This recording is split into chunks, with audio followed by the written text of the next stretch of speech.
असली सुंदरता किसे कहते हैं और सुंदरता क्या होती है?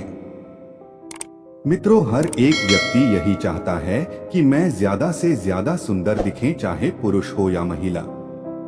लोग सुंदर दिखने के लिए महंगी से महंगी प्रोडक्ट का इस्तेमाल करते हैं। मित्रों, हम एक ऐसा उपाय जानने वाले हैं कि हर इंसान आपके सुंदरता की बखान करेंगे, चाहे 10 लोग या 10 लाख, सब लोग आपकी प्रशंसा करेंगे। चलो जानते हैं एक कहानी के माध्यम से। अगर आप भी अच्छा दिखना चाहते हैं तो कहानी में अंत तक बने रहिए। एक बार एक काला व्यक्ति गौतम बुद्ध के पास आया और रोते हुए बुद्ध से कहा, हे गुरुवर, लोग मेरे काले रंग को लेकर मेरा मजाक उड़ाते हैं। कृपया मुझे कुछ उपाय बताएं ताकि मैं गोरा हो जाऊं। गौतम बुद्ध जी उस व्यक्ति से कहा, मैं तुमको उपाय बताने से पहले एक उदाहरण देना चाहता हूँ।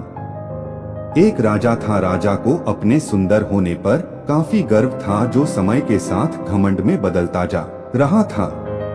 राजा को अपनी प्रशंसा सुनना बहुत अच्छा लगता था। अक्सर वो अपने नौकरों, सिपाहियों और प्रधानों से अपनी सुंदरता के बारे में पूछता था और बदले में सब उसके सुंदरता की खूब बढ़ चढ़ के प्रशंसा किया करते थे। एक दिन राजा ने दूसरे राज्य से उसके राज्य में आए व्यापारियों से पूछा और कहा, क्या तुम सब किसी और राज्य में मुझसे ज्यादा सुंदर पुरुष कहीं देखा है?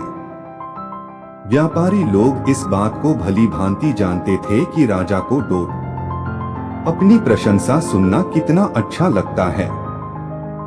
लेकिन राजा सच में देखने में सुंदर थे, लेकिन इन व्यापारियों ने उन्हें खुश करने के लिए उनकी कुछ ज्यादा ही प्रशंसा कर दी।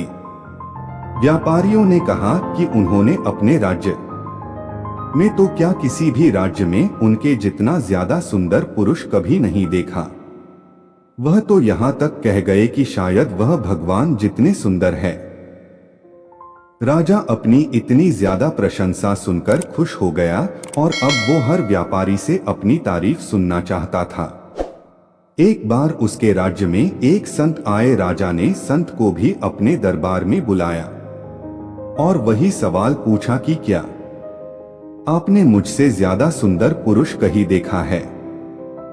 राजा की बात सुनकर संत ने राजा से कहा कि हाँ, सुबह आपसे भी ज्यादा सुंदर पुरुष को देखा है। सभी लोग संत की बात सुनकर हैरान थे।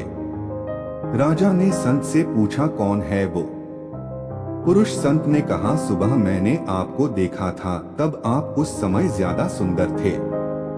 संत की बात सुनकर सभी दंग थे। राजा ने अपने सेवकों से पूछा कि क्या वो अभी सुबह से कम सुंदर नजर आ रहे हैं? सेवकों ने कहा, उन्हें तो वो उतने ही सुंदर दिख रहे हैं। राजा ने संत से पूछा, जब सभी को कोई फर्क नजर नहीं आ रहा तो भला आप ऐसा क्यों कह रहे हैं? संत ने राजा से कहा कि ये सब आपकी नौकरी करते हैं, इसलिए इन्हें आप में कोई कमी नहीं दिखेगी और मैं ये साबित कर सकता हूँ। संत ने एक कटोरे में पानी मंगवाया और राजा के कुछ सेवकों को दिखाया और उन्हें बाहर जाने के लिए कहा। फिर संत ने उस कटोरे में पानी को एक चम्मच पानी निकाला और फेंक दिया।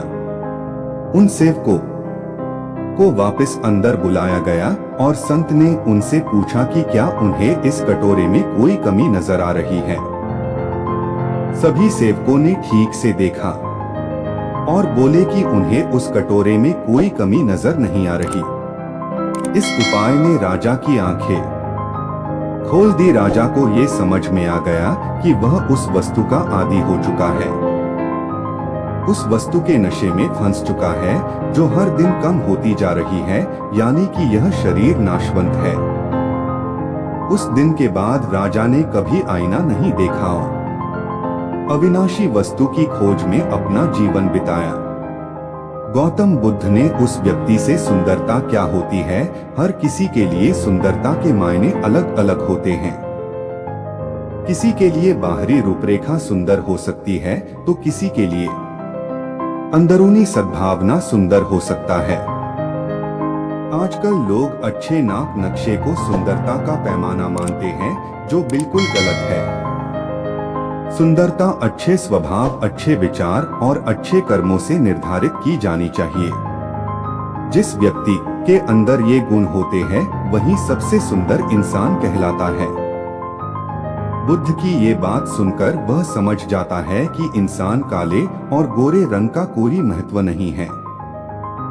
सिर्फ अच्छे विचार ही सुंदर बनाता है और यही इंसान की सबसे बड़ी सुंदरता है।